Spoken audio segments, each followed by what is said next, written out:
रामचंद्र महाराज की जय। पवन सुत हनुमान की जय। उमापति महादेव की जय। बोले सच्चे दरबार की जय।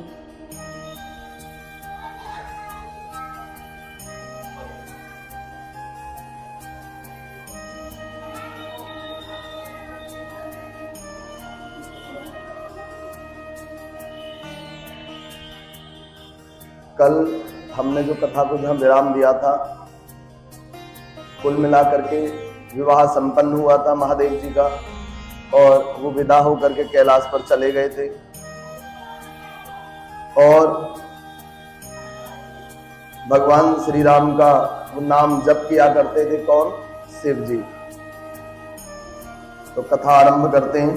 जो नृपतनयत ब्रह्म किम नार बिरही मति भोरी, देख चरित महिमा सुनत भ्रमित बुद्धि अति मोर।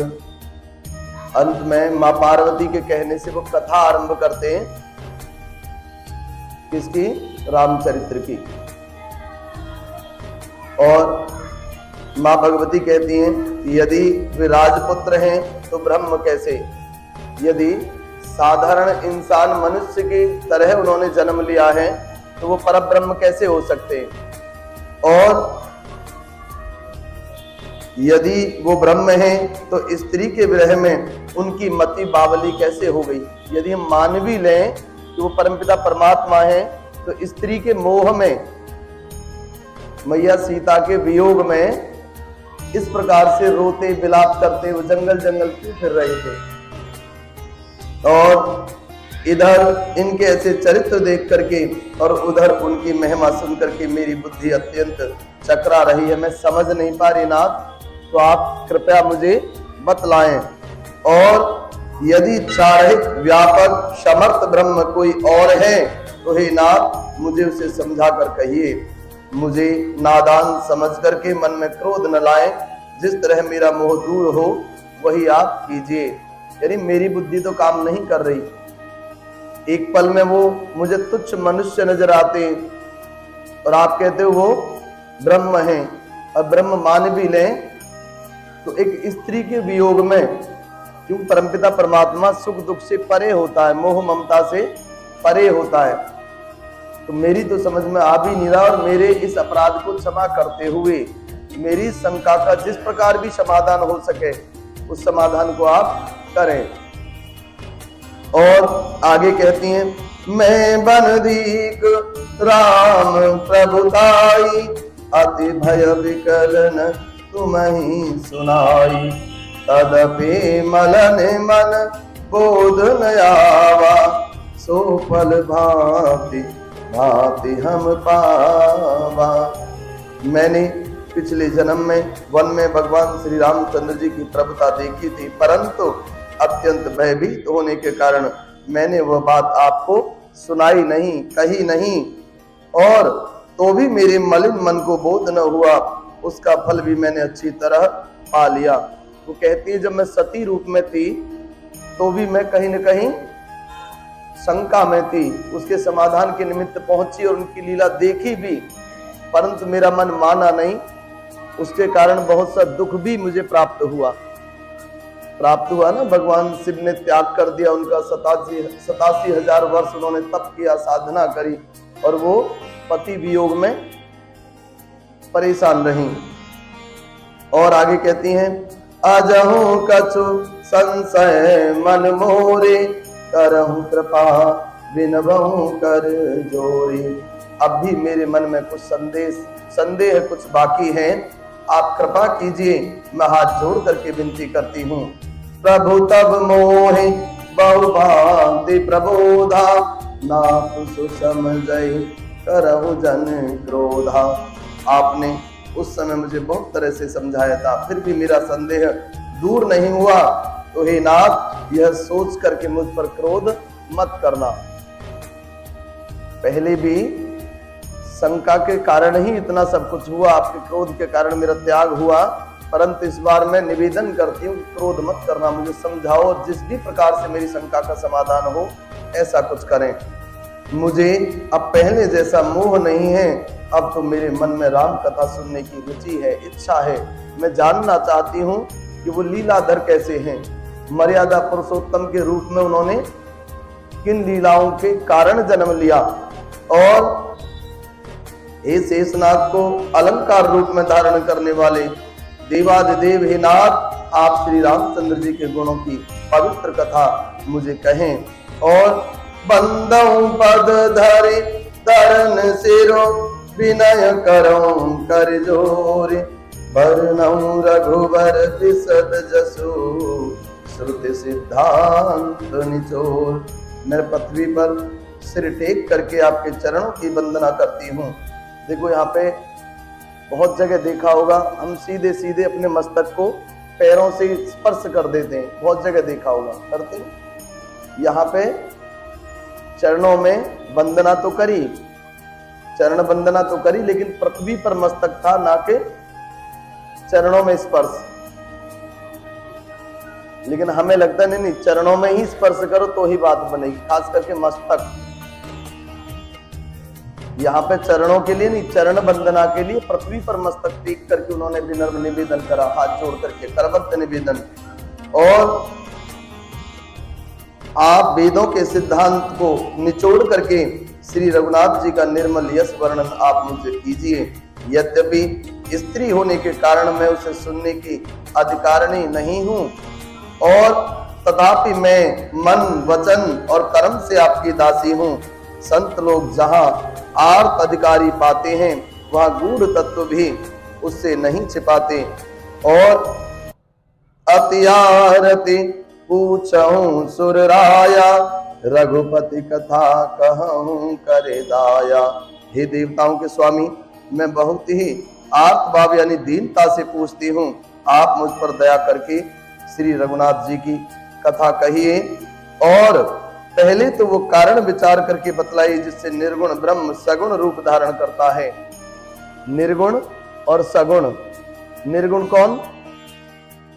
सगुण जब हम मूर्ति रूप में देखते हैं किसी को भी, सगुण जब मूर्ति रूप में देखते हैं, और निर्गुण सिर्फ शक्ति रूप में, जिसे हम महसूस कर सकते हैं, एहसास कर सकते हैं। पुनि प्रभु कहूं राम अवतारा, बाल चरित पुनि कहूं उदारा, कहूं जता जान की विवाही, राज तजासो दूषण काहि। भगवान श्री रामचंद्र जी के अवतार की कथा कहिए, उनका उदार बाल चरित्र कहिए, और फिर जिस प्रकार उन्होंने श्री जानकी जी से विवाह किया वह कथा भी कहिए। और फिर यह भी बतलाइए कि उन्होंने राज्य छोड़ा सो किस दोष से छोड़ा, और हे नाथ फिर उन्होंने वन में रह करके जो अपार चरित्र किए, लीलाएं करी, जिस तरह रावण को मारा वह भी बताइए। हे सुख स्वरूप शंकर, फिर आप उन सारी लीलाओं को कहिए जो उन्होंने राज्य यानी सिंहासन पर बैठ करके भी की थी। और बहुरे कहो करुणायतन, कीन जुयत रज राम, प्रजा सहित रघुवंश मनि, किम गवनी निज काम। हे कृपाधाम, फिर अब अद्भुत चरित्र कहिए जो भगवान श्री रामचंद्र जी ने किया। वे रघुकुल शिरोमणि प्रजा सहित किस प्रकार अपने धाम को गए, अंत समय में वो परम धाम को गए, वो कैसे गए, वहां तक यानी पूरा चरित्र उनका मैं सुनना चाहती हूँ।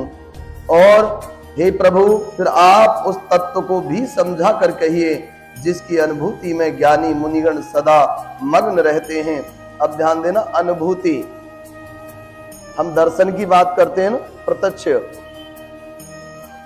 तो भगवान के दर्शन नहीं, भगवान की अनुभूति को ही कहते हैं कि भगवान के दर्शन, भगवान की कृपा प्राप्त हो गई।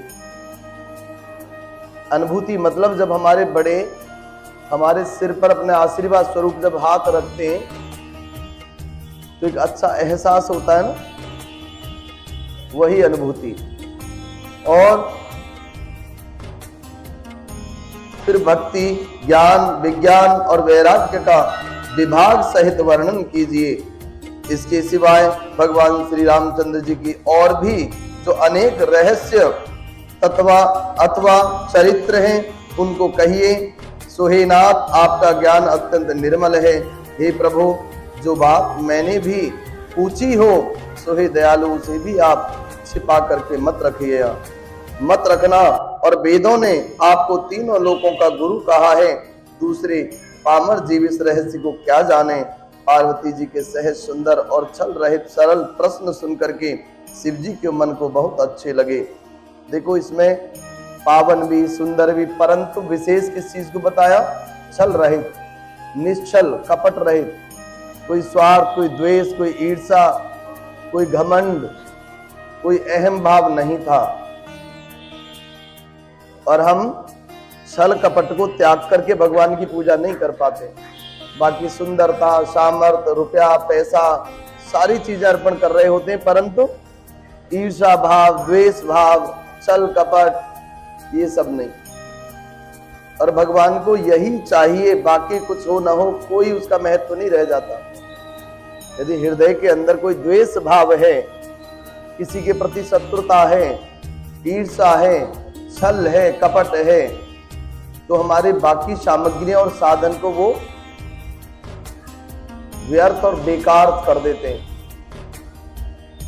श्री महादेव जी के हृदय में सारे रामचरित्र आ गई और प्रेम के मारे उनका शरीर पुलकित हो गया और नेत्रों में जल भर आया। रघुनाथ जी का रूप उनके हृदय में आ गया, जिससे वे स्वयं परमानंद स्वरूप का शिवजी ने भी अपार सुख पाया। और मगन ध्यान रस दंड जुग उनि मन बाहिर कीन, रघुपति चरित महेश तब हर्षित बरने लीन। शिव जी 2 घड़ी तक ध्यान के रस यानी आनंद में डूबे रहे। फिर उन्होंने मन को बाहर खींचा और तब वे प्रसन्न होकर के रघुनाथ जी का चरित्र वर्णन करने लगे और कहते हैं, झूठे हो सत्य जाहि बिनु जाने, जिम भुजंग बिनु रजु पहचाने, जेहि जाने जग जाए हिराई, जागे जता सपन भ्रम जाई। जिनके बिना जाने झूठ भी सत्य मालूम होता है, जैसे बिना पहचाने रस्सी में सांप का भ्रम हो जाता है, और जिसके जान लेने पर जगत उसी तरह लोप हो जाता है, जैसे जागने पर स्वप्न का भ्रम चला जाता है। यहाँ बताया, परमपिता परमात्मा का सानिध्य, उनकी कृपा यदि हो जाए, जो जिस संसार से हमें दुख और सुख की अनुभूति होती है, वो अनुभूति न होकर के परमानंद की अनुभूति हमें आरंभ होना हो जाएगी। परंतु उनसे न मिलने के कारण, उनको न जानने के कारण, एक अज्ञान के कारण क्या होता है, हमें यही सब सत्य प्रतीत होते हैं। हम अपने मन और शरीर को ही सत्य मान लेते हैं कि जो भी कुछ है यही है, बस ये नहीं तो कुछ नहीं। बहुत से लोगों का तो ये भी कहना है कि पंडित जी, जब शरीर है तो सब है, शरीर नहीं तो कुछ भी नहीं, क्या करें उस आत्मा का, क्या करें परमात्मा का। तो ये अज्ञानता के कारण है। और आगे कहते हैं, मैं उन्हीं भगवान श्री रामचंद्र जी के बाल रूप की वंदना करता हूँ, जिनका नाम जपने से सब सिद्धियां सहज प्राप्त हो जाती हैं। मंगल के धाम अमंगल के हरने वाले श्री दशरथ जी के आंगन में खेलने वाले वे बाल रूप भगवान श्री रामचंद्र जी मुझ पर कृपा करें। और करि प्रणाम रामहि त्रिपुरारी, हरसि सुधाशम गिरा उचारी। प्रणाम करके, मन ही मन उनका ध्यान करके अपने हृदय रूपी मंदिर में उनका आवाहन किया, स्थापन किया, मंगलाचरण करा, प्रणाम करा। उसके बाद प्रसन्नता पूर्वक सुधा रूपी गिरा उचारी, वो भगवान श्री रामचंद्र जी को अमृत स्वरूप वाणी से गिरिराज कुमारी पार्वती जी को सुनाने लगे और उनसे कहने लगे कि तुम धन्य हो, धन्य हो, तुम्हारे समान कोई कार्य नहीं। जो तुमने श्री रघुनाथ जी की कथा का प्रसंग पूछा है, जो कथा समस्त लोगों के लिए जगत को पवित्र करने वाली गंगा जी के समान है, और तुमने जगत के कल्याण के लिए ही प्रश्न पूछे हैं, तुम रघुनाथ जी के चरणों में प्रेम रखने वाली हो। अच्छा देखो, हम जब भगवान की कृपा चाहते हैं, कभी आज तक आपने कोई ऐसा उपाय सुना जो सभी का कल्याण हो, जिससे हम अपने छोटे छोटे मनोरथों को लेकर के आते हैं, बिजनेस, व्यापार, कोई कलह कलेश, पढ़ाई लिखाई, स्वास्थ्य, नहीं। और हमारे इतिहास में एक भी उदाहरण ऐसा नहीं है, और उदाहरण है भी तो उसे स्वार्थ बोलते हैं। भगवान निस्वार्थता से प्राप्त होते हैं। राम कृपा ते पार्वती सपने तब मन माही, शोक मोह संदेह भ्रम मम विचार कछु नाहि। हे पार्वती, मेरे विचार में तो भगवान श्री राम जी की कृपा से तुम्हारे मन में स्वप्न में भी शोक मोह संदेह और भ्रम कुछ भी नहीं रहेगा। फिर भी तुमने इसलिए वही पुरानी शंका की है कि प्रसंग के कहने सुनने से सबका कल्याण हो। जिन्होंने अपने कानों से भगवान की कथा नहीं सुनी, उनके कानों के छिद्र सांप के बिल के समान हैं। और जिन्होंने अपने नेत्रों से संतों के दर्शन नहीं किए, उनके वे नेत्र मोर के पंखों पर दिखने वाले नकली आंखों की गिनती में आते हैं। वे सिर कड़वी तुम्बी के समान है, जो श्री हरि और गुरु के चरण तल पर नहीं झुकते। और जिन हरि भगत ही हृदय नहीं आनी, जीवत सब समान ते प्राणी। जिन्होंने भगवान की भक्ति को अपने हृदय में स्थान नहीं दिया, वे प्राणी जीते हुए भी मुर्दे के समान हैं। और जो जीव रामचंद्र जी के गुणों का ज्ञान नहीं करती, वह मेंढक की जीभ के समान है। आपने कभी ध्यान दिया, मेंढक की जीभ बोलने के काम नहीं आती, और जीभ बड़ी लंबी होती है मेंढक की। मेंढक बोलता है कुछ क्या?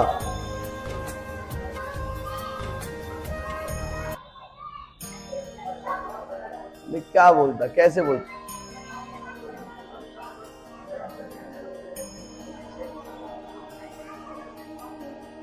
ऐसे ही बोलता मेंढक।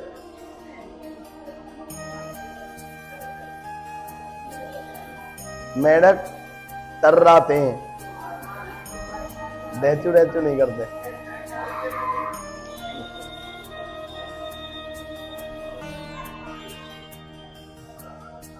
तो कहने का तात्पर्य है, उनकी जिह्वा ना भी हो ना, तो जिह्वा उनके बोलने में कोई सहायता प्रदान नहीं करती। तो यहाँ पे भी बताया कि जो जिह्वा होते हुए भी हरिगान न करे, भगवान का नाम न ले, सुमिरन न करे, नाम जप न करे, तो वो जिह्वा कैसी? मेंढक की जिह्वा के समान उसकी जिह्वा है। और कुलिस कठोर निठुर सोई छाती, सुनि हरि चरित न जो हरे साथी। गिरजा सुनाओ राम के लीला, सुरहित धनुज विमोहन शीला। वो हृदय वज्र के समान कड़ा और निष्ठुर है, जो भगवान के चरित्र को सुनकर के हर्षित नहीं होता, प्रसन्न नहीं होता। और भगवान श्री रामचंद्र जी की लीला सुनो, यह देवताओं का कल्याण करने वाली और दैत्यों को विशेष रूप से मोहित करने वाली है। अब ध्यान देना, दैत्यों को भी विशेष रूप से मोहित। दैत्य कौन? प्रवृत्ति तामसिक हो और क्रोध जल्दी जल्दी करते हो, जल्दी क्रोध आता हो, उल्टा बोलते हो। यहाँ पे बताया दी उस घर के अंदर जहाँ पे हमें लगता है कि शांति नहीं है, कोई किसी की इज्जत नहीं करता, कोई किसी का सम्मान नहीं करता, वहां पे यदि रामचरितमानस का पाठ होता हो, 5 से 10 मिनट भी हो, 15 मिनट भी हो, तो क्या होता है? उनके भी मन को मोहित करने वाली ये कथा है। उन्हें भी शांत रहने का महत्व क्या होता है ये पता लग जाएगा। लेकिन कोई करे तब तो। और आजकल तो एक और चलिए, टेलीविजन में सत्संग चला दिया या फोन में भजन चला दिए, बस हमारा अपना दिमाग मन कहीं भी चले वो चलेगा। मैं कभी कभार उपाय बताता हूँ जी, महामृत्युंजय मंत्र का जाप कर लिया करो, ज्यादा नहीं 54 बार कर लिया करो। तो कहते हैं जी गुरुजी फोन में चला लिया करें। अब बताओ